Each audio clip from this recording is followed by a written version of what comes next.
안녕하세요, 김호준입니다. 청와대 내부는 더 심각합니다. 다음입니다. 주사파 전대협이 장악한 청와대, 과연 그 청와대의 면명과 실력 봤습니다. 매우 모욕감을 느끼고 아주 강력한 유감의 뜻을 표합니다. 그게 질입니까? 의원님, 그게 질입니까? 그럼 국민의 대표답지 않게 질의하니까 그렇죠. 어제 국감장에서 있었던 자유한국당 전희경 의원과 임종석 청와대 비서실장 간의 공방입니다. 한마디로 청와대가 친북 좌파라는 거죠. 색깔론. 그런데 청와대가 운동권만으로 채워졌다는 것도 사실이 아닙니다만, 설사 운동권이 청와대에 대거 입성했다 한들 그게 왜 안 되는 거죠? 학창시절 군사정권을 상대로 저항한 경력이 왜 문제가 되는 겁니까? 언론을 강제로 통폐합하고 박정철 씨를 공원에서 죽이고 광주에서는 군인들이 자국민에게 기관총을 쏴대던 시절입니다.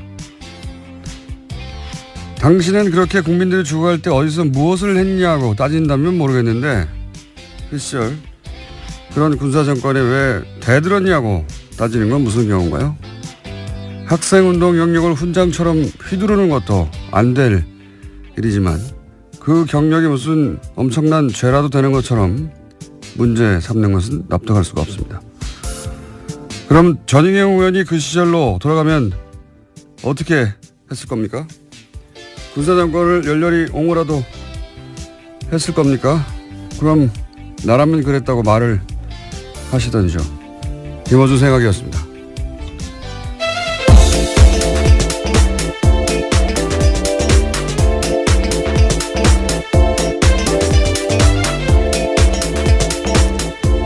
시사인의 김은지입니다. 네.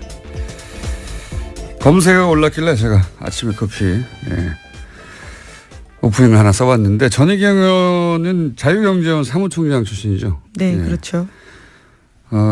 전경련이 운영 자금을 사실상 댔던 매우 엄청나게 친기업적인, 사실상 재벌들의 용병들이었다고 평가받은 곳인데, 인사했나요, 우리? 네, 했습니다. 그리고 지난 정권 내내 국정교과서에 대해서 아주 대놓고 찬성했던 그렇죠. 인사였는데요. 네, 국정교과서를 열렬히 지지했던 분이죠. 예. 전사라는 표현까지 들었었습니다. 그때 김무성 의원한테요. 그렇죠. 최순실 게이트 터지고 나서 이제 이 단체는 사실상 휴업이에요. 왜냐하면 정경련이 구구단체 지원한 게 논란이 돼가지고 여기도 자금 지원이 끊겼거든요. 예, 그리고 나서 뉴라이트 성행이기도 했고, 지구온난화도 부정하는 것이죠, 여기도. 예. 더 재밌는 거는 이 자유경제원의 19대 때 새누리당조차 중도 좌파 90몇 명, 좌파 30몇 명, 우파가 한 명도 없다고. 굉장히 센 스탠스를 가지고. 예, 오른쪽 끄트머리에 있는 어떤 성향의 분인지 궁금해할 것 같아서 간단 정리해드렸습니다. 그러고 보면 좀 이해가지 않습니까? 아, 끝에 있다 보니까 그렇구나.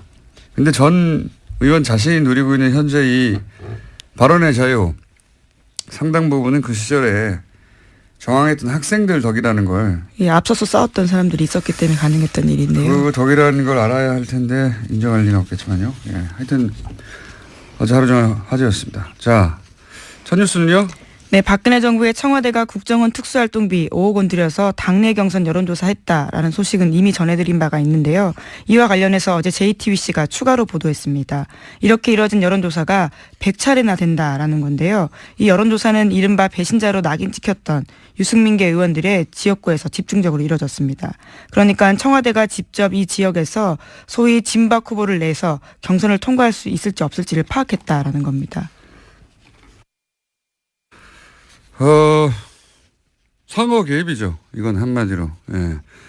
이게 이제 선거 개입이라 하더라도 예를 들어 보수 진영을 위한 거였다라고 하면 그나마 좀 명분이 있을 텐데, 이거는 그런 것도 아닌 것이, 대구 경북에서는 어차피 새누리당 다 당선되거든요. 그런데 거기서 100번이나 여론조사를 했다는 것은 자기가 원하는 소위 이제 진박들을 골라서 사람을 꽂아서 당선시키고 싶은 거잖아요. 네, 자기 말 잘 듣는 사람 넣으려고 했다라는 거죠. 자기 말을 위해 쓴 돈인 겁니다. 이건. 네. 이건 뭐 보수 진영이나 뭐 이념이나 혹은 뭐 새누리당이냐 이게 아니에요. 그냥 박근혜 말을 잘 듣냐 안 듣냐, 자기한테 충성하냐 아니냐, 이건 선거 개입 중에서도 아주 가장 나쁜, 질 나쁜 선거 개입인데, 관련해서 다시 떠오른 녹취가 하나 있죠. 생각나요. 이거 당연히 보장하죠. 경선하라고 해도 우리가 다 만들지. 친박 브랜드. 친박이다. 대통령 사람이다. 아니 형이 일단 전화를 해. 빨리. 형 아니면 형 사단낸다니까 내가 별의별 걸 다 가질 테니까 형에 대해. 아마도 윤상현 의원의 이 멘트를 텍스트로만 보신 분들이 많을 텐데, 이 내용이 딱 들어맞는 내용입니다. 다 두 가지죠. 하나는 진박들을 다 골라내고, 그리고 요 여론조사에 대한 존재에 대해서 알고 있다는 것 같고요. 그 다음에 이제 그 지역구를 옮기느라고 하는 것에 대해서 이제 저항하는 사람한테 청와대에서 벌컥벌컥 다 가지고 있다. 뒷조사에서 라는 뉘앙스의 윤상현 전 의원의 멘트. 또 연결해서 다시 떠오릅니다.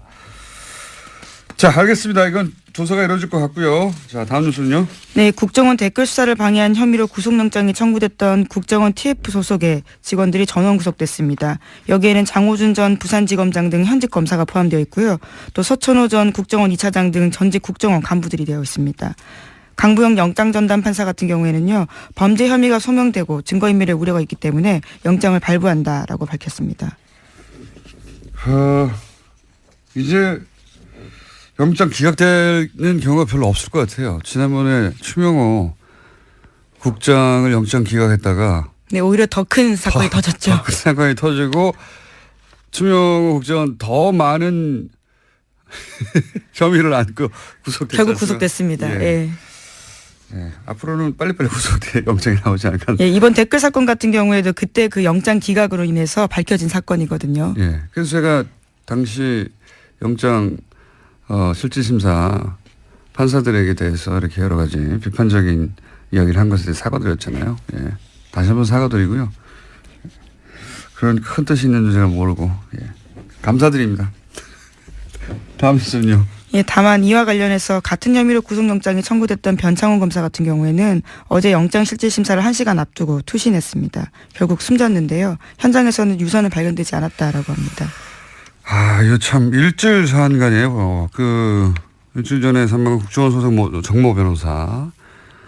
그분도 그렇고 이분도 그렇고 사실 이렇게 총대를 맬 위치가 아니거든요, 스스로. 분명히 일선이 있는데 두 분 다 유서도 없이, 더구나 이 변 검사는 부인과 함께 사무실을 찾았다는 거 아닙니까? 그러다가 갑자기 화장실을 찾아서 저도 사진을 봤는데 굉장히 좁은 창문이던데, 그런 창문이라면 머리부터 들어가야 될 것 같던데요. 이게 이제 처음부터 자살할 의사가 있었으면 미리 유서를 쓰고 준비를 했겠죠. 그리고 부인과 함께 가지도 않았겠죠. 그리고 최소한 화장실의 좁은 창문보다는 더 생각해 둔 장소가 따로 있었겠죠. 사실은 그 법무법인 자체를 갈 이유도 없어요. 자살할 생각이었다면. 왜냐하면 변호사를 만났다는 것은 자포자기를 했다는 게 아니라 법적으로 자기를 보호하려고 하는 거란 말이죠. 네, 실질심사 직전까지 상담하고 있던 중이었다고 합니다. 그래서 저는 그 변호사 사무실에서 어떤 대화가 오갔는지가 굉장히 중요하게 파악할 대상이라고 봅니다. 지금 이제 공석권 없음이죠. 한마디로 말해서. 네, 당사자가 숨졌기 때문에요. 그래서 더 이상 어떤 조사도 이루어지기 힘들긴 하나, 저는 이 대화가 무엇이 이루어졌는지 확인하는 것이 굉장히 필요하다. 왜냐하면 그 대화가 동기가 됐다고 추정할 수밖에 없는 상황이란 말이죠. 더군다나 그 법무법인은 찾아보니까 정점식 변호사라고. 정관 변호사입니다. 검찰 출신이에요. 올해 6월에 자천된 분이죠. 그래서 사직한 분인데, 이분은 공안검사의 수장, 그렇게 표현하는 게 맞을 것 같아요. 공안검사의 수장, 우리나라 검찰의 수장이라고 할 만한 분이거든요. 그러니까 유호성 사건, NLL 사건, 기타 우리가 생각하는 대표적인 공안 사건들 다 이분 손을 거쳤어요. 이분 작품이었는데 무슨 대화가 오갔느냐, 전 반드시 확인할 필요가 있을 것 같습니다. 굉장히 안타까운 일이네요, 이건. 네, 현재 정 변호사의 유족 같은 경우에도요, 장례를 거부하고 있는 상황이라고 합니다. 의심할 수밖에 없죠. 유가족 입장으로서는. 장소도 석연치 않고요. 사진을 봤더니 창문이 활짝 열리는, 이렇게 위아래로 왜 이렇게 제끼는 창문 있잖아요. 다 안 열리는, 반쯤 열리는. 빠져나가기 쉽지 않겠던데. 물론 뭐 그렇게 투신하고 싶은 어떤 충동을 느낀 사람에게 좁은 게 문제가 되지는 않겠지만 굉장히 돌발적인 선택이었던 것 같고, 예. 자살이라 하더라도 그냥 여기서 접지 말고 들여다볼 대목이 많다고 봅니다. 이 자살 사건은. 그 앞 국정원 직원의 자살 사건도 들여다볼 대목이 저는 있다고 생각하는데, 국정원 사건만 관련만 되면 이렇게 사망자가 많습니다. 참. 자, 다음 뉴스는요. 네, 관련해서 하나만 더 전해드리면요. 이제 남재준 국정원장이 이와 관련된 문건을 보고받았다라는 이야기도 나와서요. 내일 검찰에 소환되는데 관련된 수사가 여기까지 진행될 것으로 보입니다. 남재준 국정원장은 뭐 NLL 대화록부터 시작해서 사실 걸린 게 많습니다. 예.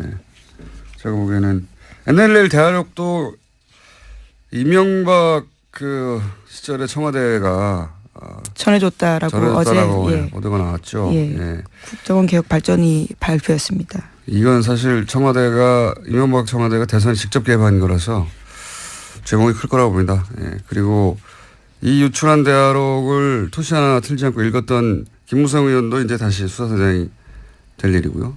특히 이 대화록을 지난번에 한번 말씀드렸지만 수정했거든요. 예. 수정의 주체도 반드시 단죄 대상이다. 자, 다음 뉴스는요. 네, 5.18과 관련된 소식도 계속 전해드리고 있습니다. 이번에는 옛 광주 교도소에서 그동안 신군부가 시민군이 교도소를 습격했다 이렇게 주장해온 장소가 있는데요. 하지만 그것과 관련해서 피조 조사들을 보면 주작된 내용들이 많다라는 겁니다. 입원 중인 환자가 교도소를 습격했다라는 식의 내용이 있고요. 또 교도소 습격 사건 전담반을 꾸려서 관련 문서를 고친 정황들이 다수 나왔다라고 합니다. 왜 안 그랬겠어요. 네. 아니 뭐 구태타를 해서 정권도 뺐는데 이런 거 조작하는 거야 일도 아니었겠죠. 본격적으로 다시 들여다보기 시작했으니까 새로운 사실들이 많이 밝혀질 거라고 봅니다. 물론 뭐 엄청나게 많은 자료를 폐기하고 조작했겠지만 그래도 새로 나올 건 나올 거라고 봅니다. 저도. 자, 다음 뉴스는요. 오늘 좀 미니가 있거든요. 좀 빨리 가야 합니다. 예, 다스와 관련된 소식도 하나 더 있습니다. 어제 주진우 기자가 이야기를 하다가 다 못한 내용들인데요. 이번 주 시사인 보도입니다. 미국 수사기관이 이명박 전 대통령 주변의 수상한 자금 흐름을 포착해서 수사에 나섰다라고 하는데요. 이와 관련해서는 홍석현 전 중앙일보 회장의 해외 계좌도 발견됐다고 합니다. 저도 굉장히 예상 밖의 뭐랄까요. 이름인가요? 예상 밖의 이름이죠. 예. 매우 예상 밖의. 왜냐하면 이제 미국 사법당국이 이명박 전 대통령 관련 계좌를 추적 중 그렇죠. 미국 이었다는 엘라베마에 거죠. 있는 다스 현지 법인에서 거액의 돈이 움직였기 때문에 이와 관련해서 수사했다라고. 왜 합니다. 미국에서 이명박 전 대통령의 계좌를 추적한단 말이냐 이렇게 생각하시면 이상할 텐데 그게 아니라 미국에는 해외 부패 방지법이라고 FCP 생각이 안 나네. 네, 그런 기관이 있습니다. FCP 하나 더 있어요. 예. 부패 방지 법안이 있어요. A겠네요. 예, 아무래도 때려잡으면 거기서는 미국 계좌를 통해서 어떤 부패 흔적이 있으면 미국 회사가 아니더라도 조사합니다. 굉장히 강력한 법안인데 제가 보기엔 여기에 망에 걸린 것 같고요. 예, 알리바마에 있던 공장에서. 그리고 그 추적 과정에서 이제 이명박 전 대통령과 관련이 있는 것으로 보이는 계좌를 특정했는데 쭉 가다 보니 이름이 홍석현 회장이 나왔다는 겁니다. 이건 주진우 기자가 홍 회장을 추적하다가 나온 게 아니고 이명박 전 대통령 계좌를 미국 사법 당국이 아마도 이 법에 이거해서 따라가다가 이름이 나왔는데 그 이름이 왜 나온지 저도 몰라요. 예. 근데 나온 걸 안 나왔다고 할 수는 없잖아요. 나왔어요. 네, 본인도 모르는 계좌라고 현재 부인하고 있는데요. 예. 아주 자세한 내용들은 이번 주 시사인에 실려 있습니다. 시사인 광고 그만하고요. 네, 아니 꼭 보십시오. 저도 왜 이름이 갑자기 등장했는지는 모르고 예.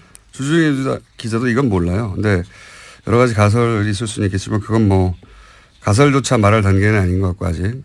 분명한 건 뭐냐면 구체적 계좌, 금액, 예금주가 특정됐고 그 계좌는 이명박 전 대통령의 미국 내에서의 거대한 어떤 불법적 자금을 고리를 추적하다가 미국 사법당국이 발견하는 걸 어렵게 주진우 기자가 확보했다는 겁니다. 예. 저도 처음 이거 듣고 굉장히 의아했어요. 예.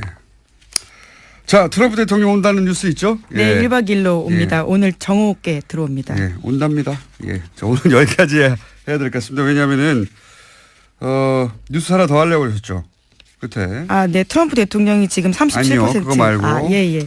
또 있죠. 워낙 많았어요. 네, 지금 국민의당이 또 내용을 겪고 있는데요. 잠깐만요. 거기까지 내용을 예, 겪고 있는데요. 예, 왜냐하면 예. 내용을 겪는 당사자가 나오셨기 때문에. 네, 그럼 전 여기까지 하고 들어가겠습니다. 네, 시사인의 김은지였습니다. 감사합니다. 안철수 대표가 저는 시간이 없어가지고 좀 짧게 끊었는데 안철수 대표가 자신을 비판한 중진위원에게 사실상 당을 나가라 뭐 이런 공방이 오가서 오늘 보도가 됐는데 당사자를 직접 모셨습니다. 국민의당 유성엽 의원 나오셨습니다. 안녕하십니까? 예, 안녕하세요. 예. 전화로 하려고 했는데 직접 나오셔가지고 예. 매우 감사합니다. 사실 뭐 당사자를 좀 보고 이야기를 해야 되는데 예. 좀 이렇게 또 당내 또 뭐 제 우물에 침뱉기격이 돼서 좀 거북살스러웠습니다만 또 이마저도 이렇게 보고 말씀을 나눠야 좀 정확할 것 같아서 그렇습니다. 예. 나왔습니다. 예. 이게 이제 애초에 시작이 어떻게 된 겁니까? 이게 사실은 저도 우리 그 내부망이죠. 우리 그 거기에 가입되어 있는 거기에다가 이제 어제 정읍에서 서울로 올라오면서 국민의당 의원들만 보는 내부 게시판 예, 같은 그 거. 위원장들까지 예. 또 포함돼서 보는 방인데 그것이 왜 외부로 이렇게 유출돼 가지고 그 오늘 아침에 제가 여기를 또 불려 나와야 되고 하는지 참 뭐 어떤 내용을 올리셨어요? 쉽게 말하면은 그동안에 그 당 일련의 운영하는 과정이 대단히 그 미숙하고 부족했다. 예. 안철수 특히 대표가 미수가 부족했다는 겁니다. 그렇습니다. 특종에서? 특히 그 독일에 가서 한 발언 같은 경우는 아주 잘못된 발언 아니냐. 이제 이런 것을 지적해서 안철수 대표가 좀 보다 더 좀 제대로 좀 상황을 인식하고 해서 좀 분발했으면 쓰겠다 해서 물론 뭐 중대한 결단을 내렸으면 좋겠다라고 했지만은 뭐 중대한 결단이라는 것이 쓰겠다. 통상적으로 받아들이는 뭐 그런 의미로 안정돼서 했던 것은 아닌데 거기에 좀 발끈하셨던 것 같습니다. 보니까. 다시 한번 말씀해 주십시오. 어떻게 했으면 쓰겠다고요? 저는 중대한 그 결단에 정확한 표현을 넣으면은 예. 지금이라도 우리 당의 미래를 위해 중대한 결단이 필요합니다. 이렇게 마무리를 했는데요. 중대한 결단이 필요하다가 아니라 중대한 결단을 했으면 쓰겠다라고 하셔가지고 제가 예, 그 말이 그 말인 거죠. 예, 예. 중대한 결단이 필요하다. 예. 여기서 중대한 결단이라는 건 사퇴라는 얘기 아닙니까?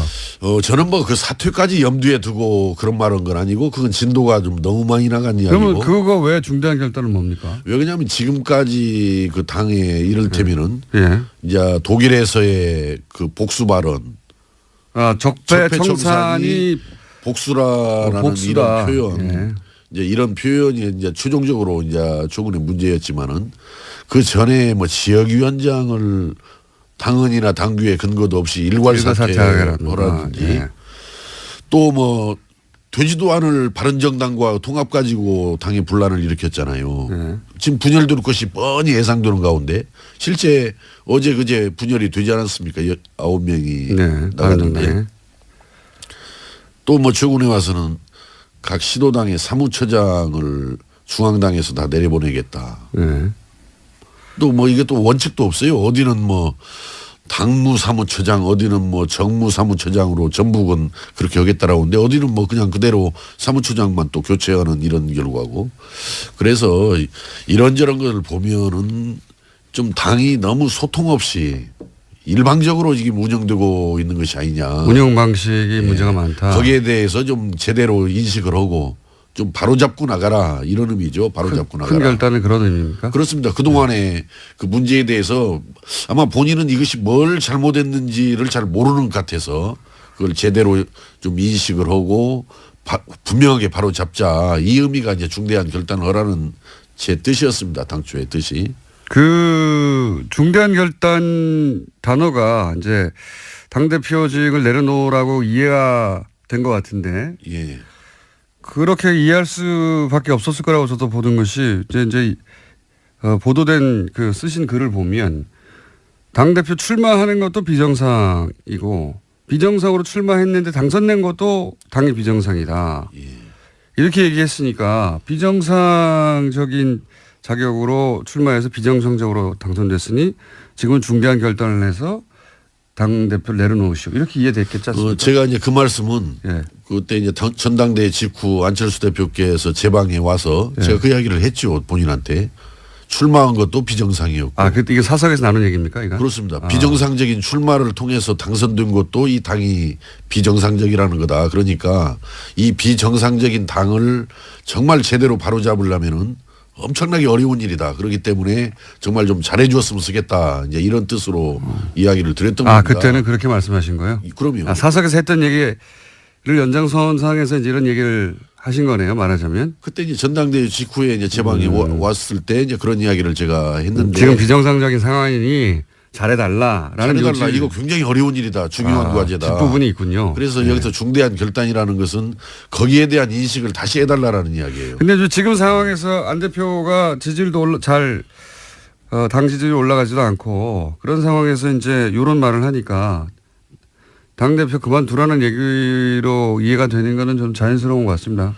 실제 뭐 거기까지 제가 뜻을 둔 것은 분명히 아닙니다만은 네, 이제는 뭐 그렇게 뭐 받아들이는 것도 또 뭐 그건 받아들이는 사람들의 판단이겠다 싶습니다. 예. 지금은요. 이제 이런 공방이 있고 나서 거꾸로 안 대표가 그러면 당신이 나가라. 당신이 나가라. 당시 제가 어제 아침에 그 올릴 때만 해도 뭐 사퇴 이런 의미로 제가 받아들였던 것은 염두에 두었던 것은 아닌데 사퇴하라고 한 것은 아닌데 거꾸로 되돌아온 건 당신이 나가시오. 저보다 네. 당에 있기가 불편하면 나가라라는 이야기를 듣고 경악을 했습니다. 이게 개인 회사의 사장도 종업원 그렇게 내치는 거 아닙니다. 그것은. 그런데 이건 지금 안철수 사당이 아니고 안철수 공당 아닙니까? 아니 그 국민의당이 안철수 사당이 아니고 공당 아닙니까? 예. 그 어떻게 공당의 대표가 그 소속 당원 더구나 현역 의원인 당원을 불편하면 나가라. 이렇게 말하는 것은 여전히 본인이 뭘 지금 잘못 인식하고 있고 어떻게 당을 잘못 이끌어 왔는지를 모르고 있는 거예요. 이 부분이. 그래서 참 저는 이것은 경악스러운 일이고 대단히 잘못된 일이다 이렇게 생각을 하는 겁니다. 거기에 그치지 않고 이제 방송에 나오셔서 이제 그 나가라고 하는 것에서 반론도 하셨으니까 안철수 대표도 당신이 먼저 나가라고 한 거 아니냐 나보고 그만두라고 한 거 아니냐 이렇게 말하지 않을까요? 글쎄 그 당대표가 그렇게 나오는 것은 바람직한 일은 아니고 어떻든 저는 이 국민의당을 좀 잘 살려서 제3당을 만들어준 국민들 여망을 실현해내자. 저는 예전부터 우리 국민의당이 의석수가 당초 당선 총선 때 38석 지금 뭐 우여곡절을 겪어서 현재 40석입니다만은 작지만 단단한 당으로 가야만이 국민의당이 우리 정치 발전을 위해서나 대한민국 발전을 위해서 역할을 할 수 있는 것이다. 이렇게 되기 때문에 보다 더 좀 자기 중심적으로만 이렇게 움직이지 말고 좀 소통을 제대로 해가면서 당의 뜻을 한 군데로 잘 모아서 요구받는 기대받는 그런 역할을 좀 해줬으면 좋겠다라는 소망을 갖고 있는 것입니다. 안 대표가 사실은 뭐 대표가 되고 나서 2달 이내에 당의 지지율이 올라가지 않으면 어렵다라는 얘기를 했었는데 뭐 그거야 뭐 누구나 뭐 출마할 때는 뭐 내가 되어서 뭐 당 지지율 올리고 살리겠다라고 그러는데 저는 지지율 뭐 그대로 뭐 떨어지거나 답보했다라고 그래서 그 물러나라는 거 아닙니다. 당대표 하나한테만 달려 있는 건 아니거든요. 그렇죠. 그 책임 당대표 당에 대한 지지율이 있는 건 아니죠. 그렇기 때문인데 그러니까 그거하고는 상관없다는 얘기죠. 예, 저는 어제 그 회신 내용 중에서도 분명히 독일에서 서로들 때려잡느라고 뭐 정신들이 없다. 네. 또 복수하려고 정권을 참여하라고 이야기를 해서 적폐청산을 지금 복수라는 걸로 받고 때려잡는 걸로 그렇게 어떻든 이야기를 했단 말이죠. 물론 취지야 미래를 위해서 뭐 기술혁명을 열심히 해나가야지 그렇게 싸워서 되겠냐라는 뜻이었겠지만은 그러면은 그걸 해명을 제대로 해야지 정치 기술로서의 적폐청산을 반대했던 것이지 적폐청산 자체를 반대한 건 아니다라고 이렇게 이야기를 한단 말이에요. 네. 이건 우리 국민들 보고 또는 우리 당원들 보고 너희들이 좀 잘 알아서 나를 그렇게 이해해 줘야지.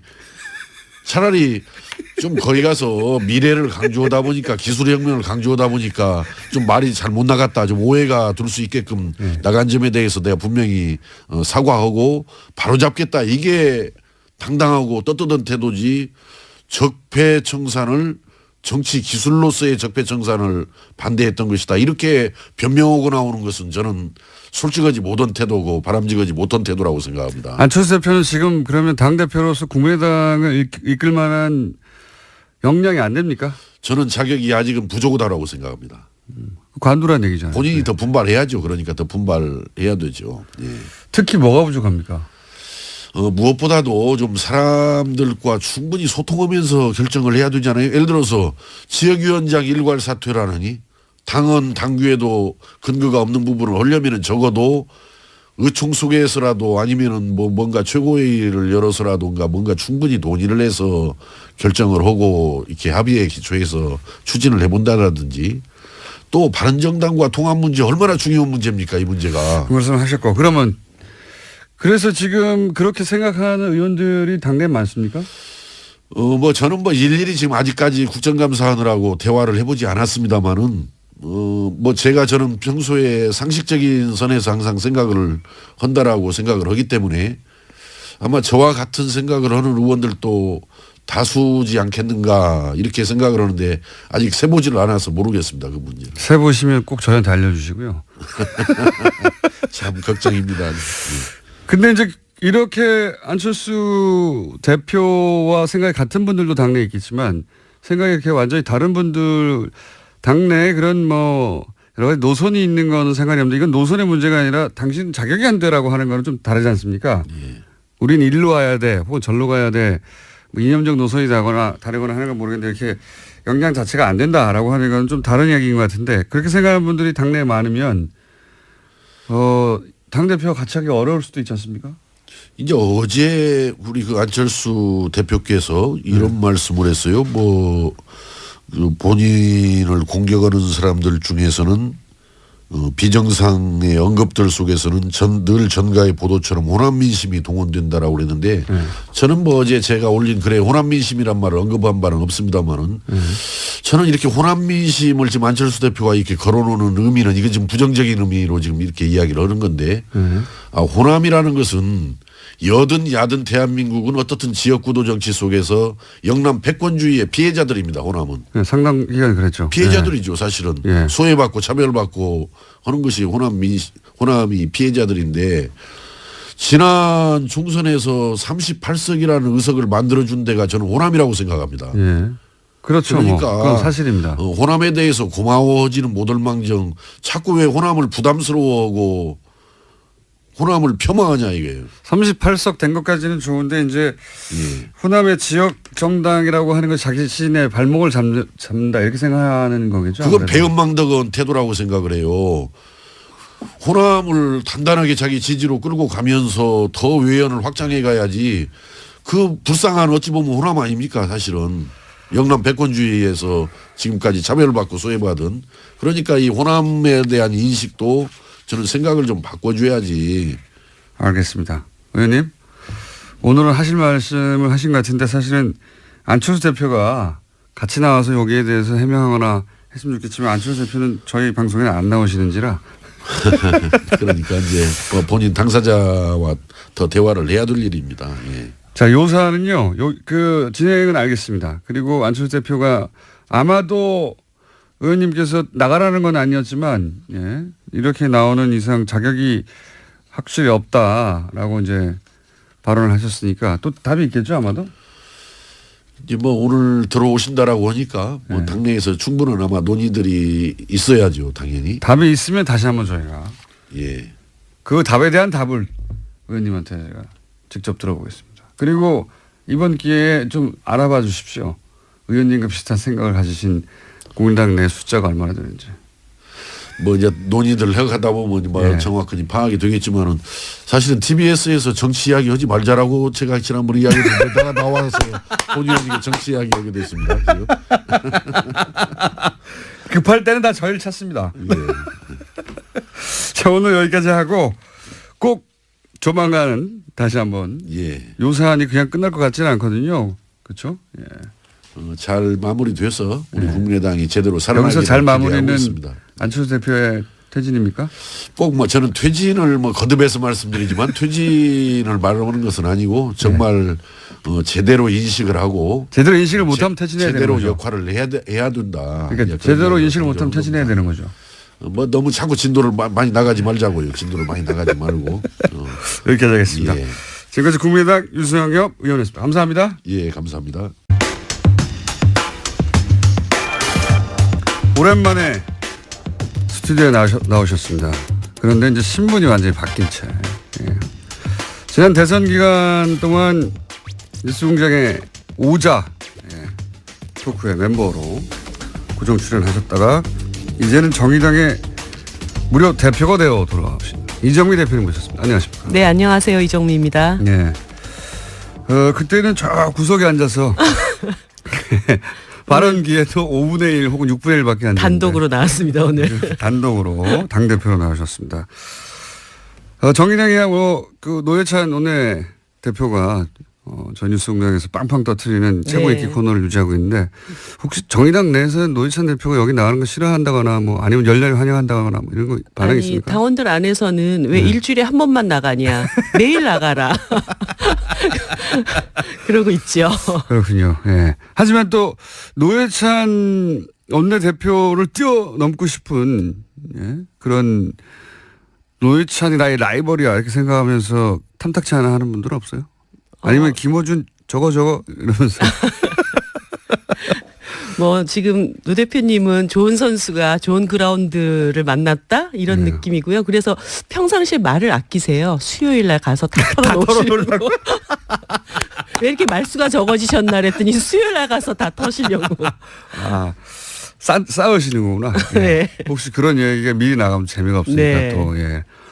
아 근데 참 대단한 그 순발력이에요 이분이. 네. 예. 물론 평상시 쭉 생각하시다가 갑자기 딱 나오니까 그런 표현들이 생각나는 거겠지만 전혀 미리 준비할 수 없는 질문에도 빵빵 네. 터뜨리는 경우가 많거든요. 요 근래 노 대표님의 그런 순발력에 대해서 연구하시는 분들이 생기신 것 같더라고요. 연마하고 있는 것 같아요. 어떻게 연마하는지 모르겠지만. 자, 현안이 많은데 어렵게 보셨으니까 당 대표들은 모시기 참 어렵거든요. 예, 이전에 이정미 의원은 모시기가 너무 쉬운데 저희가 귀찮아서 안 불렀고요. 그때 너무 쉽게 나왔나 봐요. 예. 당 대표들은 모시기 어렵기 때문에 오신 김에 다른 얘기 전에 방금 전에 이제 유승엽 의원이 국민의당 내부 사정 좀 얘기하고 가셨는데 네. 그 중에서 이제 요 질문은 꼭 드려야 될 것 같아요. 자유한국당에서는 지금 뭐 소위 적폐청산 드라이버에 대해서 본인들이 그 대상이 되다 보니까 아마 더욱 그럴 수밖에 없겠지만 정치보복 프레임으로 맞서고 있지 않습니까? 네. 그 당이 그러는 건 이해가 갑니다. 예. 정치는 뭐 항상 프레임 전쟁이기도 하고. 근데 안철수 대표가 적폐청산 관련해서 복수라는 단어를 사용했잖아요. 네. 그게 이제 크게 보도가 됐는데 요건 좀 납득이 가지 않는 부분이 있는데 이거 어떻게 생각하십니까? 제가 요 근래 안철수 대표님을 이렇게 보고 있으면 머릿속에 온통 딱 한 단어밖에 없으신 것 같아요. 존재감. 그러니까 어떤 방식으로든지 간에 이 다자 구도 안에서 국민의당의 독자적인 존재감을 어떻게 만들어 가야 될 것인가. 그 과정에서 나온 이야기가 또 정치보복 프레임이 아닌가 이런 생각이 들거든요. 본인의 존재감을 위해서라면 오히려 적폐청산이 사실은 아니 그거는 시대의 이미 요청이고. 집권 정당이 굉장히 강력하게 밀고 가고 있기 때문에 자기 브랜드를 가져갈 수 없어서. 네, 그렇다고 봐야죠. 근데 정치 보복도 자유한국당이 가져가고 있는 프레임인데 둘 중에 하나를 붙는다면 이쪽에 붙는 게 낫지 않습니까? 자유한국당과 뭐 경쟁 상대라고 보시는 게 아닐까요? 오히려 민주당하고의 어떤 그 프레임 경쟁을 하기보다는 이 다자구도 안에서 야당으로서의 자기 존재감을 갖는 것이 훨씬 더 지금은 중요하고 시급한 일이기 때문에 그런 뭐 강력한 단어 같은 것들을 써서 이렇게 존재감을 확보하려고 하는 자유한국당보다도 오히려 더 합리적이고 자유한국당의 자유한국당이 이런 프레임에 동의하는 국민들 있을 테니까 그 국민들 끌어들이기 위해서다. 아니 그 자유한국당을 지지하는 국민들을 끌어들인다라기보다는 지금 야당 내에서도 지금 다당 구조로 되어 있잖아요. 그 중에서도 가장 강력한 현재 집권 정당과 맞설 수 있는 정당으로서의 자기 존재감 확보 이런 차원으로 봐야 되겠죠. 존재감 단어 세 글자가 존재감이 머릿속에 꽉 차 있다. 제가 보기에는 머릿속에 꽉 차 있는 건 문재인이에요. 저는 그렇게 생각이 드는데 그렇게 생각하지 않으면 납득하기 어려운 점이 많은데 여하간 안철수 대표가 그러면 같은 당 대표 아니겠습니까 이제 대등한 네. 예. 그리고 정치 경력이 의원님 더 짧다고 할 수도 없고요. 네. 정치 일선에 계신 지는 더 오래됐고 그러면 같은 대표로서 보기에 당을 운영하는 실력은 어떻게 보십니까? 글쎄요. 지금 이제 뭐 정의당을 뺀 나머지 야당들이 이게 뭐라고 해야 되나 자기 진로를 잃고 지금 방황하고 있는 그런 상황이라고 봐야 되겠죠. 그러니까 바른정당도 어저께 결과적으로는 이제 두 개의 세력으로 나뉘어지게 된 것이고 국민의당 입장에서도 지금 뭐 바른정당 일부 남아있는 분들이 국민의당과 어떻게 연합할 것인가 이런 고민을 하고 있지만 또 국민의당 내부에서는 또 일부가 어떻게 하면 민주당과 다시 그렇죠. 합칠 수 있을 것인가 이런 고민을 하고 있단 말이죠. 그러니까 지금 각 당이 자기 당의 정체성과 진로 이런 것들에 대해서 이렇게 길과 방향을 잃었다고 지금 보여져요.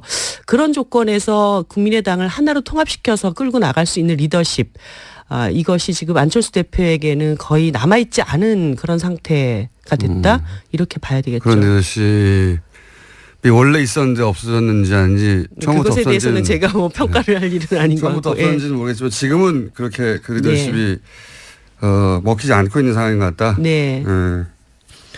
그렇게 평가하시고 지금 방금 말씀하신 바른정당이 그중에 9명 절반이에요. 뭐 수명 중에 9명이니까 사실상 전반이고 이게 끝인가 추가 탈당을 없겠는가 뭐 이런 전망들도 있는데 추가 탈당도 있을 수 있다고 봅니다. 저는. 네, 그럴 것 그렇게 보시죠. 같아요. 예.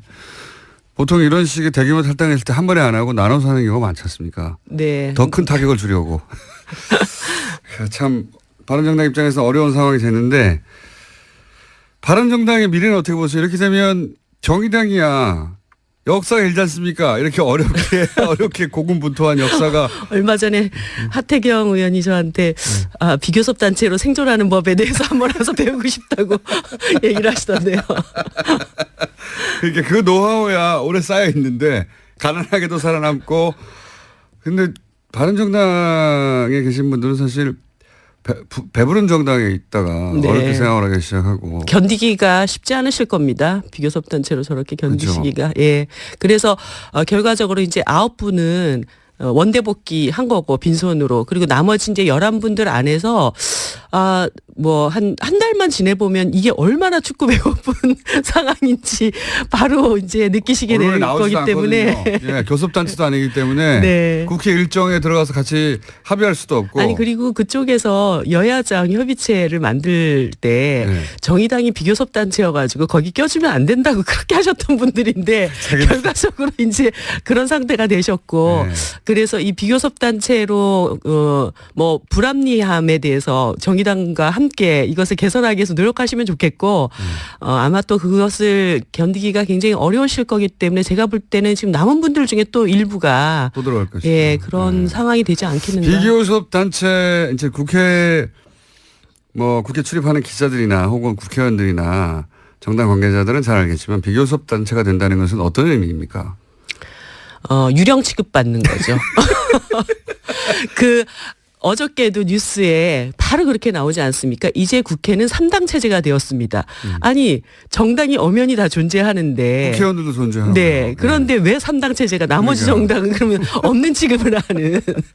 바른정당도 이미 4당이 아니라 3당. 이제 사라져버리는 거죠. 비교섭 단체가 되면 국회 관련된 모든 일정의 논의 대상이 안 되는 거죠. 네, 그렇습니다. 다 결정할 테니 거기 따라와 이렇게 되는 거고. 예. 국회의원이 19명이어도 그러는 겁니다. 네. 그렇죠? 거의 그래서 이게 정말 피를 철철 흘리면서 싸워야 되는 그런. 그러니까요. 예. 그러면 정당으로서 아젠다를 세우고 국회 내에서 싸우기도 어렵고요. 네. 불가능하죠, 사실은.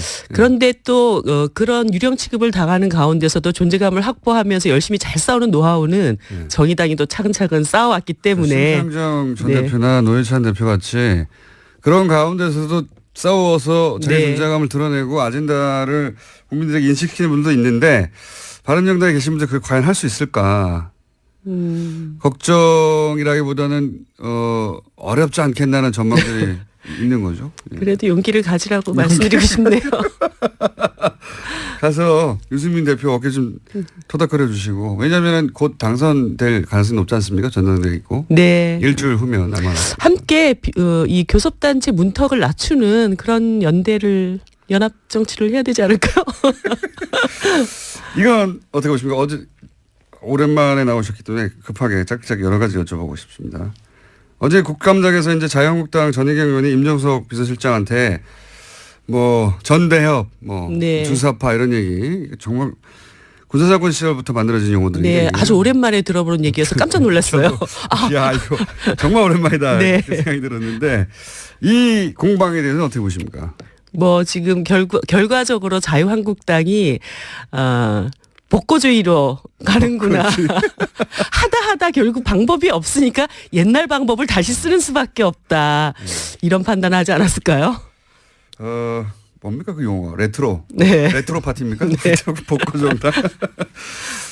그런 정도로 평가할 이상의 의미는 별로 없다고 보시는 거죠. 네. 방법이 이것저것 다 안 통하니까. 네, 참 그렇게 말이 안 되는 얘기를 조단조단 참 말 잘하시는 것도 정말 제주시라는 생각이 들었어요. 그걸 그렇게 또 기계적으로 양쪽 다 주장을 보도하는 것도 대단히 불만입니다. 네. 이게 언제적 얘기인데요. 그걸 들고 와서 마치 대등한 공방이처럼 보도하는 게 저는 불공평한 보도라고 보는데. 어쨌든 그런 것도 있었고 트럼프 공개사안 보내셨잖아요. 뭐라고 보내셨습니까? 이번에 이제 오시는데 사실 손님이 오시면 굉장히 기쁘게 맞이해야 되잖아요. 네. 그런데 여러 가지 너무 걱정이 많이 되는 거예요. 네. 거기에다가 얼마 전에 또 홍준표 자유한국당 대표께서 방미하셔가지고 남한에다 전술핵을 배치를 해야 되고 그게 안 되면 우리가 독재적으로 핵무기라도 갖겠어 막 이렇게 얘기를 하고 오셨기 때문에 혹시라도 트럼프 대통령이 오시면서 이게 대한민국에는 좀 이상한 생각을 가진 사람들만 있을까봐 그렇지 않다. 그렇지 않다. 대한민국 국민들의 목소리를 정확하게 들으시라. 그래서 지금 북한의 핵미사일 문제나 이런 문제들을 해결하는 데는 전쟁 수단이 아닌 반드시 평화적 수단으로 이 문제를 해결해야 된다라는 원칙 이것을 좀 분명하게 천명을 했습니다. 이건 정의당의 당대표로 공개사안을 보내신 거죠? 네, 그렇습니다. 네. 그런 취지로 서한을 보냈다고 답장은 없죠? 뭐 어저께 보냈으니까 답장 쓸 시간이 있었을까요? 기다리고 있겠습니다. 있어도 답장할 양반은 아니라고 합니다만 또 하나 저희가 모신 이유 중에 하나 죄송합니다. 지금 욕심이 많아서 저희가 여러 가지 여쭤봅니다. 낙태법 개정. 이 청와대 홈페이지에서도 20만 명 이상이 청원을 해서 청와대에서도 공식 입장을 낼 수밖에 없는 상황이다. 네. 여기까지는 갔는데 정의당에서는 오래전부터 주장하던 거죠. 네, 그렇습니다. 네. 간략하게 이게 왜 개정돼야 하는지를 정의당은 왜 이 문제를 당 차원에서 추진하는지 개정을 말씀해 주십시오. 이 낙태죄 관련해 가지고 우리가 전제해야 될 것이 있는데요. 어떤 여성도 낙태를 원하지 않습니다. 그렇겠죠. 네, 당연히. 그렇기 때문에 낙태를 처벌하지 않으면 자기 몸이 상하면서 하는 건데요. 네, 뭐 낙태가 뭐 엄청나게 많아질 것이다 이렇게 생각하는 것은 상당한 잘못된 인식이라고 남자들의 보고요. 착각이거나 네. 모르니까요. 남자들은 네. 그 대목은. 그러니까 여성들이 굉장한 정신적, 육체적 고통을 감내하면서까지도 이 임신 중절이라는 것을 선택할 수밖에 없는 그런 사회 경제적인 이유가 있습니다. 그런데 실제 이 낙태에 대한 형벌, 형법상의 처벌 조항이 있다 하더라도 이미 90% 이상의 여성들이 불법적인 시술을 통해서 낙태를 또 진행을 하고 있거든요. 한국도 눈 감아주고 있고 사실상. 네. 그런 과정에서 또 불법 시술 과정에 상당히 상당한 게 건강권이 이렇게 해칠 수 있는 이런 상황들도 있고 이렇기 때문에 지금 이미 이제 낙태죄라는 것이 사문화되어 있고 또 여성에게 자기 몸에 대한 자기 결정권이나 건강권, 행복권 이런 것들을 추구해 나갈 수 있는 그런 인권 국가로 또 나아가자라고 하는 측면에서 이 형법상의 낙태죄라고 하는 것은 이제는 좀 폐지할 때가 되지 않았는가.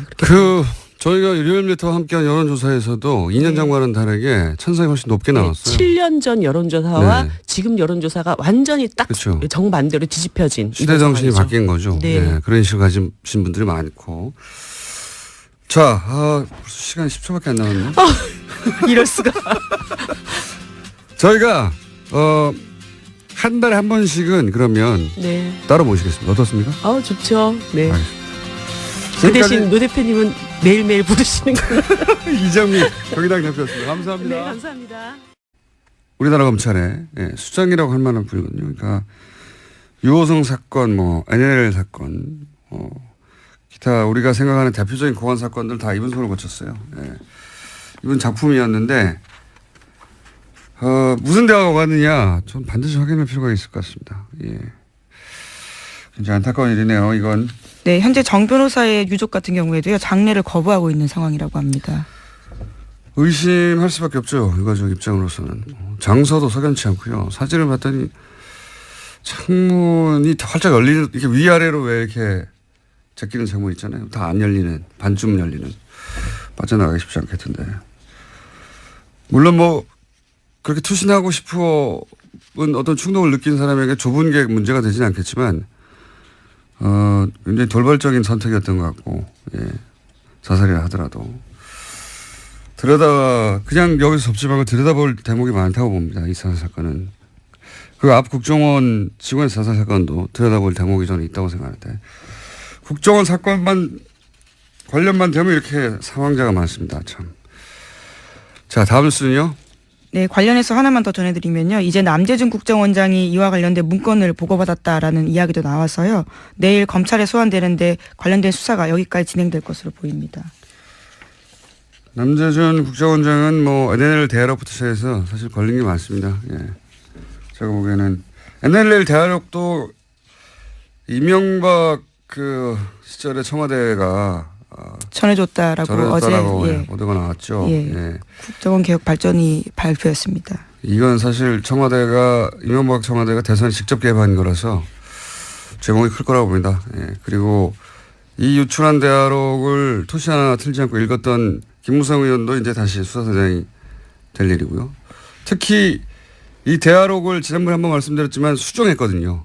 수정의 주체도 반드시 단죄의 대상이다. 자, 다음 뉴스는요. 네, 5.18과 관련된 소식도 계속 전해드리고 있습니다. 이번에는 옛 광주 교도소에서 그동안 신군부가 시민군이 교도소를 습격했다 이렇게 주장해온 장소가 있는데요. 하지만 그것과 관련해서 피조 조사들을 보면 주닥된 내용들이 많다라는 겁니다. 입원 중인 환자가 교도소를 습격했다라는 식의 내용이 있고요. 또 교도소 습격 사건 전담반을 꾸려서 관련 문서를 고친 정황들이 다수 나왔다라고 합니다. 왜 안 그랬겠어요. 아니 구태타를 해서 정권도 뺐는데 이런 거 조작하는 거야 일도 아니었겠죠. 본격적으로 다시 들여다보기 시작했으니까 새로운 사실들이 많이 밝혀질 거라고 봅니다. 물론 엄청나게 많은 자료를 폐기하고 조작했겠지만 그래도 새로 나올 건 나올 거라고 봅니다. 저도. 자, 다음 수는요. 오늘 좀 미니가 있거든요. 좀 빨리 가야 합니다. 다스와 관련된 소식도 하나 더 있습니다. 어제 주진우 기자가 이야기를 하다가 다 못한 내용들인데요. 이번 주 시사인 보도입니다. 미국 수사기관이 이명박 전 대통령 주변의 수상한 자금 흐름을 포착해서 수사에 나섰다라고 하는데요. 여기에는 장호준 전 부산지검장 등 현직 검사가 포함되어 있고요. 또 서천호 전 국정원 2차장 등 전직 국정원 간부들이 되어 있습니다. 강부영 영장전담 판사 같은 경우에는요. 범죄 혐의가 소명되고 증거인멸의 우려가 있기 때문에 영장을 발부한다라고 밝혔습니다.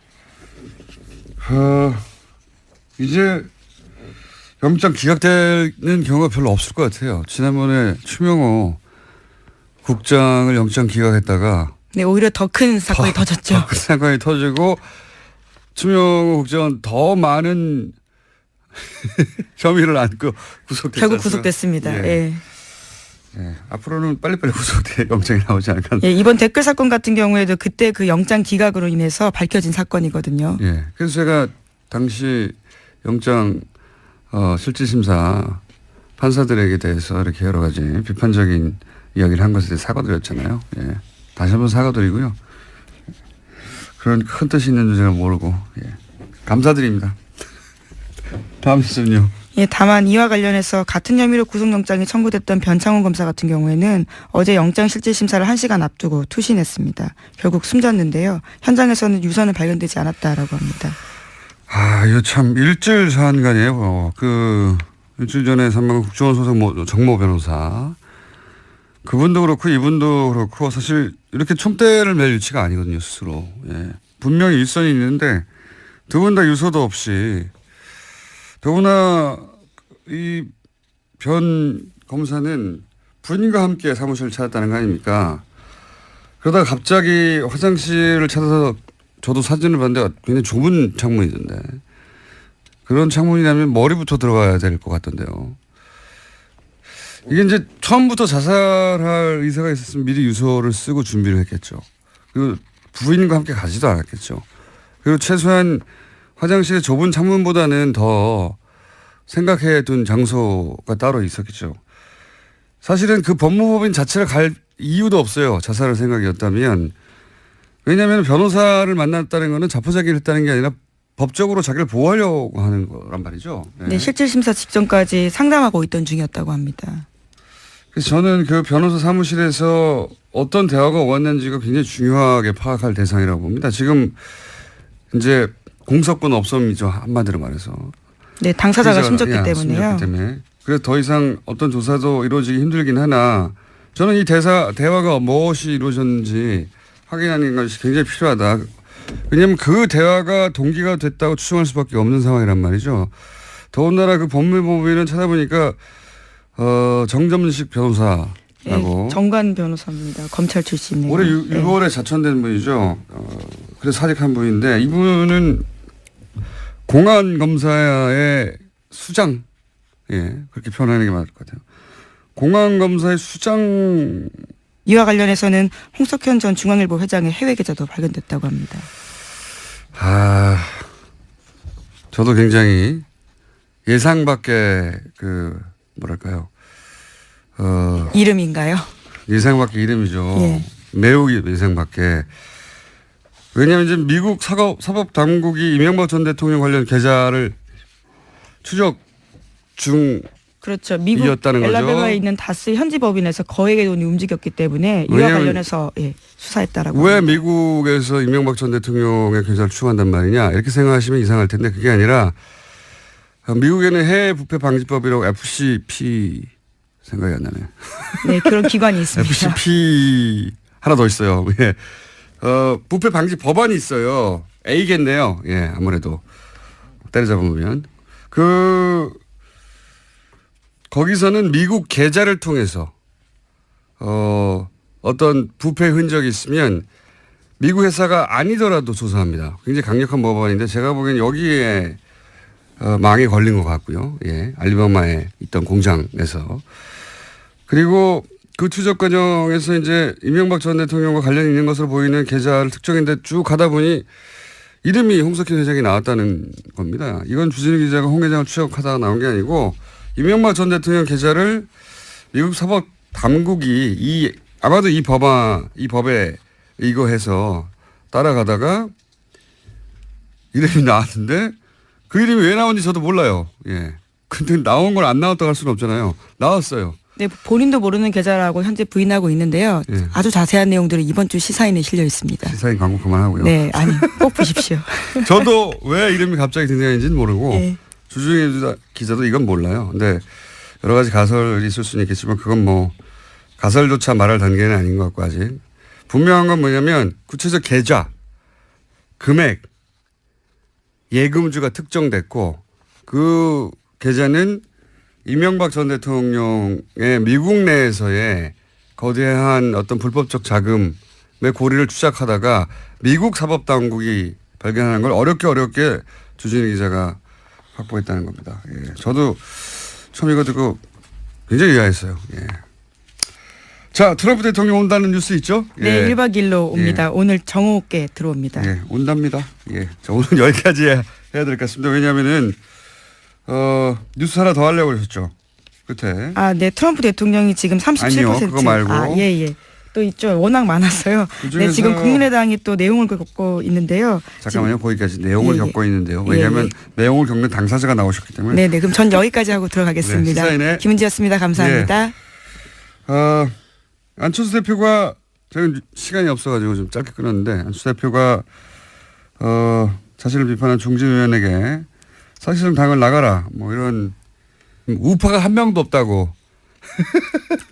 굉장히 센 스탠스를 가지고. 오른쪽 끄트머리에 있는 어떤 성향의 분인지 궁금해할 것 같아서 간단 정리해드렸습니다. 그러고 보면 좀 이해가지 않습니까? 끝에 있다 보니까 그렇구나. 근데 전 의원 자신이 누리고 있는 현재 이 발언의 자유 상당 부분은 그 시절에 저항했던 학생들 덕이라는 걸. 앞서서 싸웠던 사람들이 있었기 때문에 가능했던 일인데요. 그 덕이라는 걸 알아야 할 텐데 인정할 리는 없겠지만요. 하여튼 어제 하루 종일 화제였습니다. 자, 첫 뉴스는요. 네, 박근혜 정부의 청와대가 국정원 특수활동비 5억 원 들여서 당내 경선 여론조사했다라는 소식은 이미 전해드린 바가 있는데요. 이와 관련해서 어제 JTBC가 추가로 보도했습니다. 이렇게 이뤄진 여론조사가 100차례나 된다라는 건데요. 이 여론조사는 이른바 배신자로 낙인 찍혔던 유승민계 의원들의 지역구에서 집중적으로 이뤄졌습니다. 그러니까 청와대가 직접 이 지역에서 소위 진박 후보를 내서 경선을 통과할 수 있을지 없을지를 파악했다라는 겁니다. 선거 개입이죠. 이건 한마디로.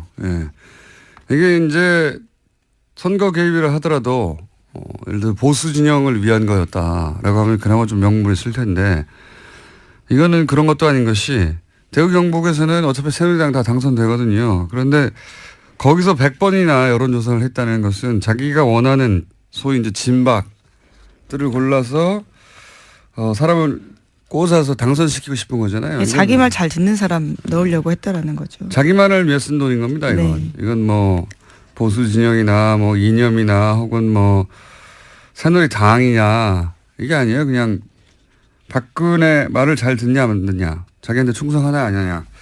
이건 선거 개입 중에서도 아주 가장 나쁜 질 나쁜 선거 개입인데. 관련해서 다시 떠오른 녹취가 하나 있죠. 생각나요. 이거 당연히 보장하죠. 경선하라고 해도 우리가 다 만들지. 친박 브랜드. 친박이다. 대통령 사람이다. 아니 형이 일단 전화를 해. 빨리. 형 아니면 형 사단낸다니까 내가 별의별 걸 다 가질 때니까 형에 대해. 아마도 윤상현 의원의 이 멘트를 텍스트로만 보신 분들이 많을 텐데 요 내용이 딱 들어맞는 내용입니다. 다 두 가지죠. 하나는 진박들을 다 골라내고 그리고 요 여론조사에 대한 존재에 대해서 알고 있다는 것 같고요.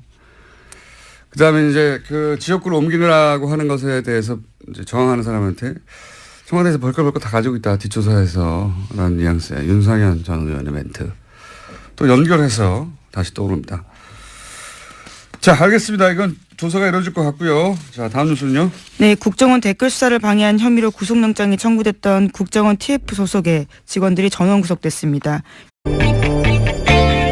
안녕하세요. 김호준입니다. 청와대 내부는 더 심각합니다. 다음입니다. 주사파 전대협이 장악한 청와대 과연 그 청와대의 면면과 실력 봤습니다. 매우 모욕감을 느끼고 아주 강력한 유감의 뜻을 표합니다. 그게 질입니까? 의원님 그게 질입니까? 그럼 국민의 대표답지 않게 질의하니까 그렇죠. 어제 국감장에서 있었던 자유한국당 전희경 의원과 임종석 청와대 비서실장 간의 공방입니다. 한마디로 청와대가 친북 좌파라는 거죠. 색깔론. 그런데 청와대가 운동권만으로 채워졌다는 것도 사실이 아닙니다만 설사 운동권이 청와대에 대거 입성했다 한들 그게 왜 안 되는 거죠? 학창시절 군사정권을 상대로 저항한 경력이 왜 문제가 되는 겁니까? 언론을 강제로 통폐합하고 박정철 씨를 공원에서 죽이고 광주에서는 군인들이 자국민에게 기관총을 쏴대던 시절입니다. 당신은 그렇게 국민들이 죽어갈 때 어디서 무엇을 했냐고 따진다면 모르겠는데 그 시절 그런 군사정권에 왜 대들었냐고 따지는 건 무슨 경우인가요? 학생운동 영역을 훈장처럼 휘두르는 것도 안 될 일이지만 그 경력이 무슨 엄청난 죄라도 되는 것처럼 문제 삼는 것은 납득할 수가 없습니다. 그럼 전희경 의원이 그 시절로 돌아가면 어떻게 했을 겁니까? 군사정권을 열렬히 옹호라도 했을 겁니까?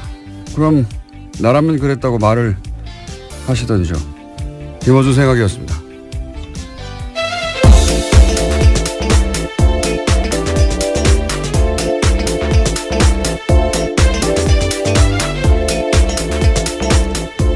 시사인의 김은지입니다. 네. 검색어가 올랐길래 제가 아침에 커피 오프닝을 하나 써봤는데 전희경 의원은 자유경제원 사무총장 출신이죠. 네, 그렇죠. 전경련이 운영 자금을 사실상 댔던 매우 엄청나게 친기업적인 사실상 재벌들의 용병들이었다고 평가받은 곳인데 인사했나요 우리? 네, 했습니다. 그리고 지난 정권 내내 국정교과서에 대해서 아주 대놓고 찬성했던 그렇죠. 인사였는데요. 네, 국정교과서를 열렬히 지지했던 분이죠. 예. 전사라는 표현까지 들었었습니다. 그때 김무성 의원한테요. 그랬죠. 최순실 게이트 터지고 나서 이제 이 단체는 사실상 휴업이에요. 왜냐하면 정경련이 구구단체 지원한 게 논란이 돼가지고 여기도 자금 지원이 끊겼거든요. 예, 그리고 나서 뉴라이트 성향이기도 했고 지구온난화도 부정하는 것이죠. 여기도. 예. 더 재밌는 거는 이 자유경제원이 19대 때 새누리당조차 중도 좌파 90몇 명, 좌파 30몇